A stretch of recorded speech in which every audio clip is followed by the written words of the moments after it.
বিশ্বনবী যে সমস্ত খাদ্যগুলো পছন্দ করতেন হাদিসে এসেছে। বিশ্বনবী রুটি খেতেন, খেজুর খেতেন, খেজুর খেজুর চিনেন, বালাহ, তামার, দুধ খেতেন, এই মধু খেতেন, জব খেতেন, বার্লি খেতেন, লাউ খেতেন, রুম্মান, ডালিম ফল, আনার ফল, আনার চিনেন, আনার, এই আনার খেতে পছন্দ করতেন বিশ্বনবী। মাশরুম খেতেন, মাশরুম, মাশরুম চিনেন, ব্যাঙ্গের ছাতার মতো।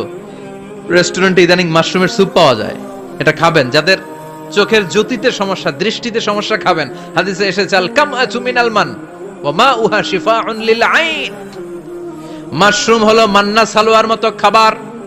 মাশরুমের স্যুপ যারা খাবে, চোখের জ্যোতি যাদের কম, তাদের চোখের জ্যোতি বাড়িয়ে দিবে কে?